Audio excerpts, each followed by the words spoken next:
झाड. कोणे एकेकाळी एका शहरामध्ये खूप मोठं घर होतं. त्या घरामध्ये चिंकी आणि तिचे आई बाबा राहायचे. त्यांच्या घरामध्ये शांतीबाई नावाची एक नोकर काम करायची.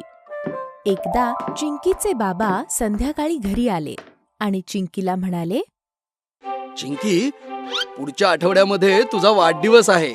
बोल, तुला यावर्षी तुझ्या वाढदिवसाला काय पाहिजे? बाबा, गिफ्ट तर तुम्ही मला दरवर्षी देता, पण यावेळी मी तुमच्याकडून एकदम वेगळे गिफ्ट घेणार आहे.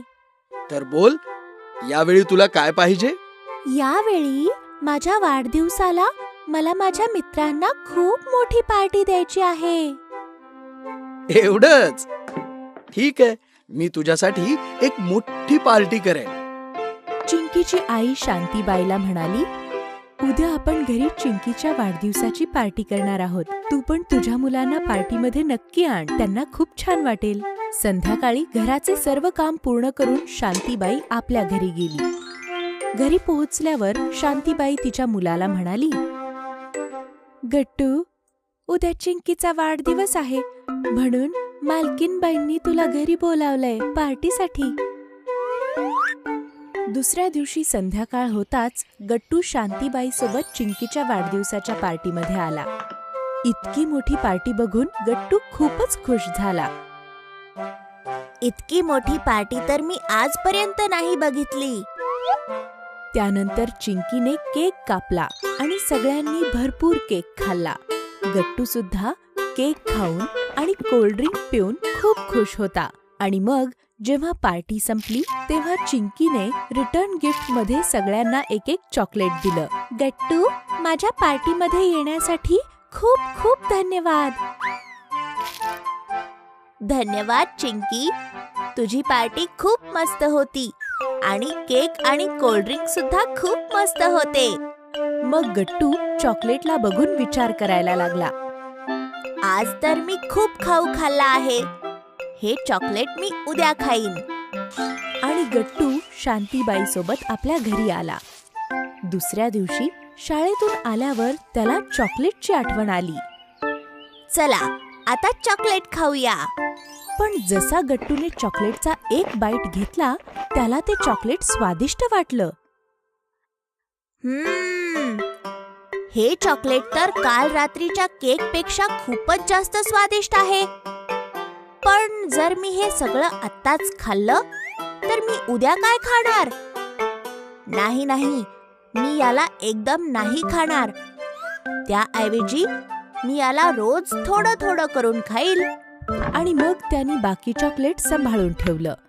आता तो रोज त्यातून थोडं थोडं चॉकलेट खाऊ लागला. असं व्हावं की हे चॉकलेट कधी संपायलाच नको. असेच काही दिवस गेले. आता गट्टूकडे थोडंसंच चॉकलेट राहिलं. हा विचार करून गट्टू खूप उदास झाला. अशाच उदास मनाने दुसऱ्या दिवशी तो शाळेतून घरी येत होता. तेव्हा त्याला रस्त्याच्या बाजूला एक जांभळाचं झाड दिसलं. झाड बघून त्याने विचार केला, मी सुद्धा या जांभळाच्या झाडासारखं चॉकलेटचं झाड उगवू शकतो.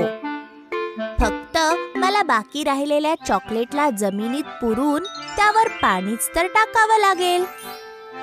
असा विचार करून तो पटकन त्याच्या घरी गेला आणि बाकी राहिलेलं चॉकलेट आणि एक बाटली पाणी घेऊन त्या जांभळाच्या झाडाजवळ आला, जिथे त्याने एक छोटासा खड्डा खणला आणि चॉकलेटला त्यात ठेवून त्यावर पाणी टाकलं.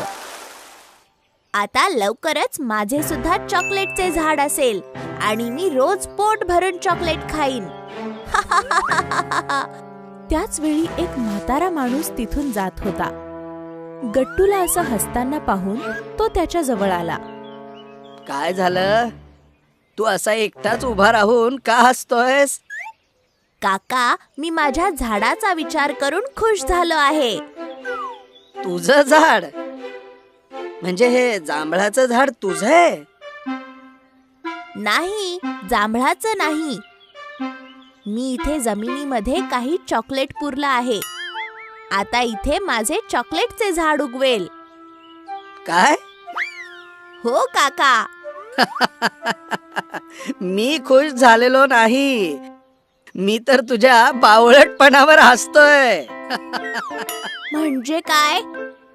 म्हणजे असं की अशा प्रकारे चॉकलेटचं झाड नाही उगवत आणि तू हाव करून तुझ्या बाकी राहिलेल्या चॉकलेटची सुद्धा वाट लावलीस. हे ऐकून गट्टू समजला की त्याने किती मोठी चूक केली आहे.